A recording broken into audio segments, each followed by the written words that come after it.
the nearly 100-year-old building and creaked with every hard wind gust the tides threw around. And when it was slow, Hannah could pick up the faint smell of saltwater taffy being made just 1 block down. Great thing about being located on Main Street in Yachats, it smelled like the ocean and candy 24/7. She wiped down the counter, and when she saw Phil, the geriatric crabber, taking an extra long look at her chest, Hannah made another mental note to remember not to bend over as much while wearing that tank top. But if she wanted this place, she'd take it, and all the customers that came with it.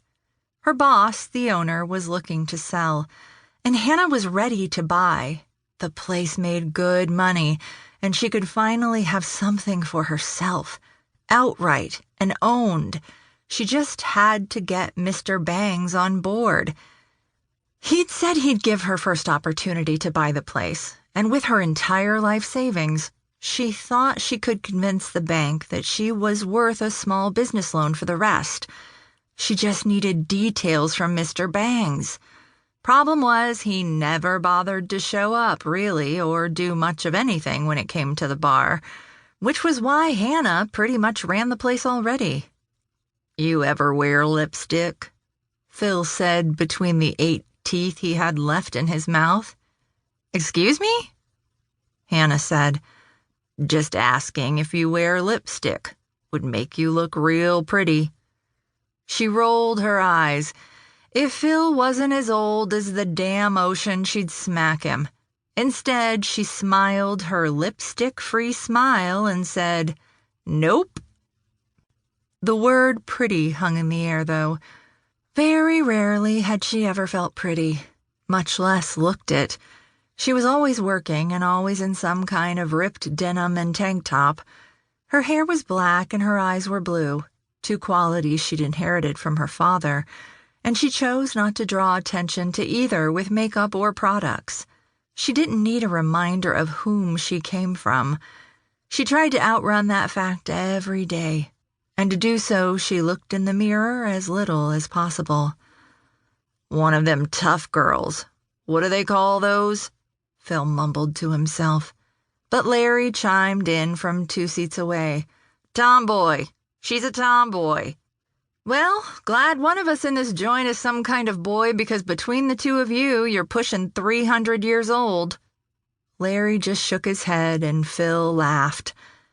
Hannah smiled and lined up the liquor bottles along the mirrored wall behind the bar. She might have tough skin, and people in town might think her rough around the edges, but there was a lot more to her.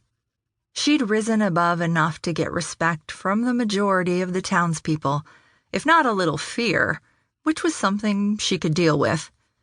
The bar phone rang. "Goonies Bar." Hannah waited, and the voice was instantly recognizable. "Hey, Hannah, it's Gabe." Hannah took a long breath.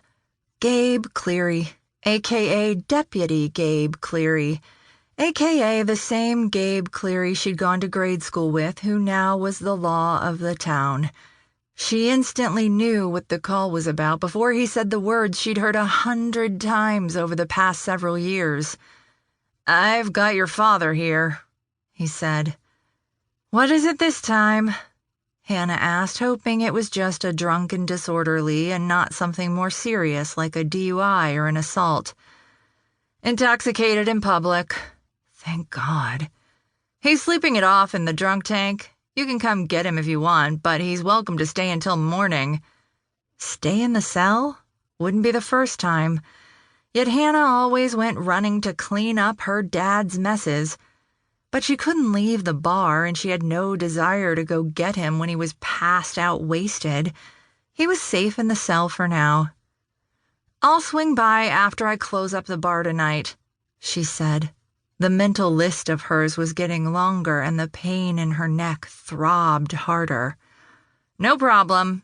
He's the only one here, so he has the cell bed to himself." "Ooh, local jail cell is going to get a 5-star rating this week." Gabe laughed. "We serve, protect, and accommodate when we can." Hannah smiled, but her chest